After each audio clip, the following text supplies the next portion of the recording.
7 dates, 2 instant dates, and taken a few girls home. That is literally what one of my live 5-day immersion clients just achieved on our in-person dating workshop here in Canggu, Bali. Now in this clip, in this video, I'm gonna be sharing footage of our debrief at the end of our 5-day immersion with Jimmy, giving him a few tips in terms of what he can improve on to really take this to the next level, even though he had insane results on this program. Now, Jimmy is a unique case because he actually completed one of our live 5-day immersion programs a few years ago. And after he completed that workshop, he started to get to a level of abundance that he no longer wanted to focus too much on dating and wanted to prioritize business. But a few years have gone by now and he's like, you know what, Alex and Ben, I want to take this to a whole new level, get even higher quality girls, have even more consistency, have even more control and abundance in my life, especially when it comes to dating. So he wanted to come to Bali, fly in to come see us to attend another workshop. And as you can see in this clip, I'm going to be showing you exactly all the things that he needs to work on, what he did well, his sticking points, and what he can improve on moving forward into the future. All right, guys, see you in the next clip. Today's session, man, I want to kind of cover everything in terms of the last 5 days that we've worked together here in Bali, in Canggu.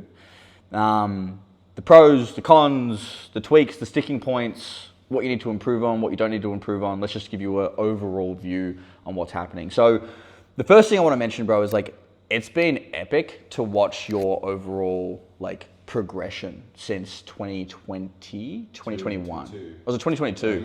It's only been 2 years ago. Okay, cool. Yeah, dude, it's been awesome to see where you've started in terms of your social skills, how much confidence you had. You know, you're a bit of like a geeky Asian dude running around not having that much success to now like, bro, just approaching on command, like full confidence, self-amused, not giving a shit, going for the girls that you're actually attracted to, going on multiple instant dates, going on multiple dates, taking a bunch of girls home. Like, dude, you have made a crazy transformation. And it's sick, dude. It's really, really cool to see. Because I remember having that first, you know, consultation call together. And I remember thinking like, all right, this dude's got some work to fucking do. And then we worked together at the beginning. It was like, all right, he's got a lot of stuff to learn. But now look at you, bro. Like, what was it? 7 or 8 dates? This week? It was 7 in total, yeah. 7 dates in 5 days, plus a few instant dates and taking a few girls home. Like, the results kind of speak for itself, right? But let me mention a few things that I think allow you to do that. I think like the really cool thing in terms of your progression and your development, especially on this program, is let's talk about some of the day stuff first, yeah? Because that's where you've really cleaned up. Like you did really well on the nightclubs as well, but the daytime's where you've been converting most of the dates, correct? Yeah. Yeah, bro, yeah, 100%. That's where your skill set really is the most beneficial to you. So your opens, man, are like super clean. You have a really good understanding of how to do that, to show intent, to transition into conversation. Your sub-communications are good. One little tweak I would make, and you've already seen in some of the like the little infield shots we've taken, is just pulling those shoulders back a little bit and having a little bit more confident posture. And just like imagining there's like a string or like a rope or a chain coming down from the bottom of your head, like there's someone holding a chain from the top of the roof, comes in your head and they're pulling it up, yeah? Just getting a bit more of that posture, maybe leaning back a little bit. But apart from that, your eye contact, your relaxed body language, the smile on your face, every girl that you usually start a conversation with is super receptive and open to have a chat. Every now and then, obviously, we get blown out. That's part of the game. It is what it is. But yeah, I can't really floor you too much in terms of your opens. Like that's, dude, you figured it out. And then in terms of progressing into your level 1, 2, 3 questions, obviously this program, it's just gotten to a whole new level. Like before, when we first ran our first program with you in Brisbane, you still picked it up. I think you're a bit of a natural, bro, when it comes to conversational skills. I think that's why you're also good at sales, bro. That's what you do for work. But it makes sense because you picked it up really quickly. So yeah, you should be really proud of it, because the thing is, most of the interactions you're having now when I'm listening into the recordings, I actually can't give you too many tips in terms of where you could go with the conversation. It's like you're genuinely, when you're genuinely present and not too attached to like the hotties that you're talking to, you genuinely follow the curiosity mindset, you follow the right threads, and you take the conversation exactly where you need to go. The only time you make mistakes in terms of your conversational skills is usually when you start talking to like the really hot like Asian girls that you like. Then you get a little bit in your head, but that's fine, because as we progressively desensitize you over the coming months after program, as we keep focusing on getting like higher and higher and higher quality and more attractive girls, this will become more unconscious to you in terms of just being more relaxed and grounded with them, and you won't put them onto such a pedestal. But that's probably one of your big sticking points in terms of your conversation. when it comes to the hotties is like, as soon as you get in your head, you start trying to force level 1, 2, 3, surface level, personal, emotional. You try to force it. It feels a little incongruent. Or you start level 1, 2, 3ing on like the randomest shit. Like I remember you had one interaction with a Russian lady and she was talking about like dolphins or something. And yeah, you put a lot of emphasis on those dolphins. Like she was pretty much telling you like what she wanted to do for a career, but you focused primarily on the dolphin. Yeah, what do you like about dolphins? How do dolphins make you feel? Like things like this. Great questions, but when they're contextual to the overall topic of conversation, instead of putting the emphasis on one specific thing, which is you forcing those level 2, 3.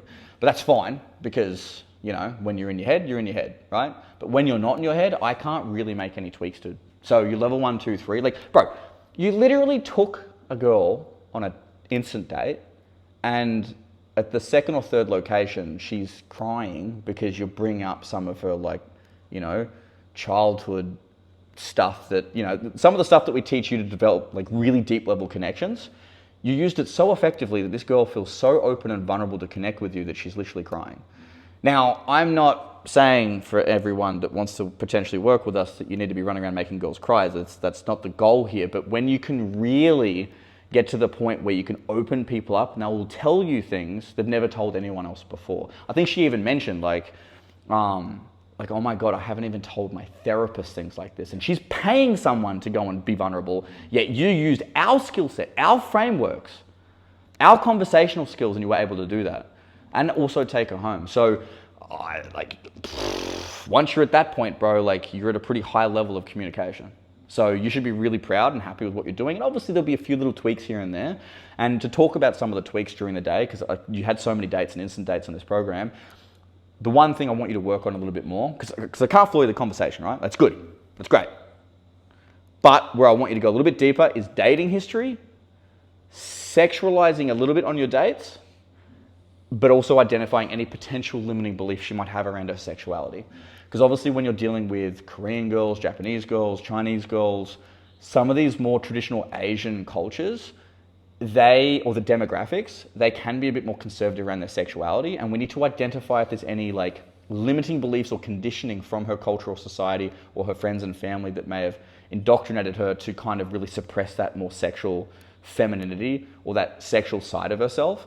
So once we can highlight that in your interactions by screening her dating history and asking more level 1, 2, 3 questions on that topic and really understand her sexual blueprint and her dating blueprint, we can then identify any potential limiting beliefs, overcome it with our effective communication skills, our storytelling and the framing and like the more advanced stuff that we teach. Once you've nutted that, bro, your conversational skills now are fucking minted. But that is something that I want you to work on, is the limiting belief stuff and helping her overcome some of those concerns or issues she might have. Because in the end, girls do want to come home with us. They do want to be sexual. They do want to connect with us. But again, they're just primarily worried about our judgment, friends and society, or potentially being ghosted because, you know, lots of dudes are assholes out there and they do that. And as long as we can let them know that we're not those types of guys, that's what social freedom is all about. It's like we're trying to make genuine connections with girls and actually bring them into our lives. We're not trying to be a bunch of fuckboy assholes. It's not the goal. Once you start doing that, bro, you're going to have a lot more success by being able to take a lot of these girls home on like the first date or move things forward a little bit faster. But otherwise, in terms of your conversation, man, I can't really floor you too much in terms of what you're doing in that regard. Teasing's really good. When you're in flow, especially the last 2 days, man, I think something happened to your ego where like maybe because even though you killed it, it's funny, bro, like you did really well on this program. So usually people's egos get really big. But simultaneously, I think you had a few like harsh blowouts that kind of destroyed the ego simultaneously. It's been a good balance for you, bro, because the ego can be the enemy sometimes. When you're in flow, your ability to tease, you're a fucking funny cunt, bro. You're really funny. You're extremely witty, and you have a lot of, dude, you just, like today's interaction today in regards to the instant date, it's just good, bro. Like I was literally, like when she said things, as I was listening into the recordings, I was in my head saying what I would say, and you were literally saying what I would say. And I was like, dude, he's starting to now get it. Your statements of intent are really good. And as long as you're like self-amused and you're feeling pretty passionate, you're happy to talk about your life, like the mushroom trips and like some of the spiritual concepts for passion, like when you're in the flow, I can't floor you, man. It's been hard for me to coach you this program because obviously we made a few tweaks. But I know you've even complained. You've been like, boys, like, can you give me more feedback? But you don't understand. It's like, we can only give you so much. It's like, we can't just make shit up if you're not doing things wrong. Do you know what I mean? Because you've really started to narrow this stuff down. So yeah, I think that's some of the main things. It's like, yep, your opens are good. Your conversational skills are really good. Just focusing on the limiting belief stuff is going to be a bit more effective for you moving forward into the future. Yes, we went on 7 dates. Well, 7 traditional dates and then 2 instant dates. It was like 9 dates in total. But only a few of them were you able to take home and actually become intimate.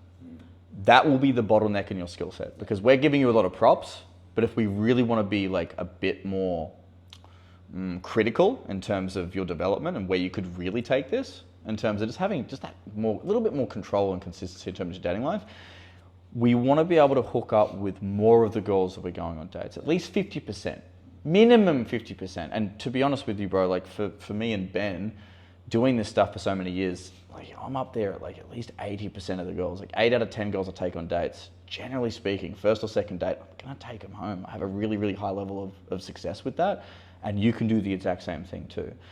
Now, obviously in terms of the dates, it's gonna come down to a little bit of luck as well, because you need her to be logistically available, emotionally available, and also not have too many limiting beliefs that hold her back, because when you are dealing with more conservative Chinese, Korean, Japanese types of girls, some of those chicks are a little bit harder to take home on the first or second date because it's part of their culture, bro. This is what it is.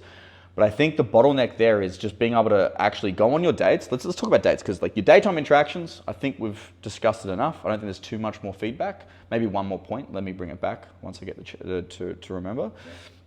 But apart from that, that's pretty good. Let's talk about your dates. Objection handling. That's probably going to be your biggest one. And it's not just in terms of the end of the interaction when it comes to inviting her home. Objection handling or concerning handling is a real art form, because it could be systematically being done throughout the entire interaction. As early as possible, screening for her logistics. How much time do you have with her? And how much time do you have to potentially take her home? Is it possible on that date? Right? And if you can find that information out really early, you can then structure your date and run the date plan that we teach you accordingly. If she has less time, you speed things up. If she has more time, you can relax a little bit. And in terms of just making sure that you follow the framework, in terms of halfway through the day, you're adding in some physicality, sexualizing your conversations, and really making sure you're screening for her dating blueprint and any potential limiting beliefs, and then systematically, preemptively overcoming those concerns will also give you much higher levels of consistency. And then also, once you've optimized that, then it's the objection handling. Bro, I have created like one of the sickest objection handling or concern handling like formulas that I've ever seen. I never got access to some of the stuff that I'm teaching now in terms of my early development with success with women. I literally have like a step-by-step guide on how to overcome every concern. You kind of give up a little bit after like the first or second concern. And the thing is, you have to understand, you don't want to be too pushy. We still follow the 3 times rule. Like there's a point where if a girl's like, oh, I'm not sure if I should come home with you tonight, I'm not that type of girl, or I have work in the morning. If you push it too much, it's creepy. If you push too much, it's uncalibrated. It's not charming, you're not being a gentleman, you're not respecting her. But at the same time, you have to understand, my mindset's always this. It's like if I'm on the date with the girl, the way I look at it is like, she's already my missus, she wants to come home with me, she wants to be physical, she wants to be sexual, she wants to be intimate, but there must be something that's holding her back potentially, which could be her logistics. She has work in the morning, she's tired, she might not be in the mood, maybe she's on a period, maybe she's worried about judgment. Most of the time, it's going to be one of those little things, right? And we have like an entire thing in the course that I want you to go through and memorize the frameworks that will allow you to overcome those concerns. And that's what's really going to get you to the next level, because there's going to be a lot of the girls that you're going on dates, and as we've discussed in the program, they've thrown you a few concerns, and you're like, oh, okay, we'll catch up another day, which is not a problem. There's no dramas with going on a second or a third date with these girls. That's not a problem. But in terms of you wanting to have a bit more consistency, that's where it's going to be. The bottleneck is screening for logistics nice and early, running your dates accordingly in terms of how fast or how slow you want to run them, depending on the logistics. Then also making sure that you're sexualizing and adding that physicality, ramping up. Like the mood should be like in terms of the sexual tension, because you have attraction, comfort, and arousal, right? You've already got attraction on the date. You build a shit ton of comfort. Now you got to ramp up the sexual tension and also sexualize. Identify any potential limiting beliefs. Help her empower her sexuality. Then objection handling accordingly, and bro, you're gonna 10x your results in terms of that. So you're gonna have a lot more consistency. And then when you are going on like, 6, 7 dates, 8 dates a week or a fortnight or whatever, and then next minute, you're taking at least 50% of those girls home. That's fucking awesome, dude. That's a really healthy sex life. That's hectic, dude. Like, you're gonna get to the point where it's frustrating, because like you're gonna have a real genuine connection with some of these girls, and you're like, oh, these other ones I don't like so much. Then you're gonna come across new problems in terms of like keeping the girls around, if that's the type of dynamics you want to create, as long as you're being honest. And then dealing with like the dramas of having like a few girls at the same time, and then like keeping them around, keeping them happy, and then maybe moving things forward to monogamy if you build a connection. That'll be your next sticking point. But I think just in terms of your dates, those are the key things that I want you to focus on moving forward. Cool? Yeah. Sweet. The last thing I wanted to mention too, in terms of just your daytime interactions, because I just remembered, just make sure that like when you go for the Instagram, bro, just say like, look, I actually really enjoyed your company. Or if it's a longer interaction, say like, hey, I actually really liked X, I really enjoyed X, I really liked XYZ trait, characteristic or personality trait about her. Then be like, so if you're open to it, maybe I could take you out for a coffee another time. Just seed the idea of an activity, justify why you want the contact details. I know that you've been going on some dates by just saying, what's your Instagram? That's fine, but we want to optimize to the best of our ability, because the thing is, with cold approach and dating, it can be quite simple. It doesn't have to be overcomplicated, but just little 1%, bro, because you are getting to that point now. It's like, you might as well optimize. Yeah? Cool. If you guys enjoyed this type of content, you'd liked having a little bit of a glimpse into how we run some of our in-person dating workshops, and you also got value from this content, then guys, please leave a like, comment, and subscribe to the YouTube channel for all future content posted here at Social Freedom. And also guys, if you also would like to take your dating life to the next level, you want to have more consistency, more control, date higher quality women, you want to be able to meet cute girls without relying on dating apps or your social circle, have the ability to meet women anywhere, anytime, then guys, all you have to do if you want to make inquiries in terms of our coaching programs like our live 5-day immersion or our 12-week online mentorship program Unleashed, all you got to do is go down to the description, click on the link to book a free consultation call with either myself, Ben, or someone from our team for all coaching inquiries. But until then, boys, see you in the next video.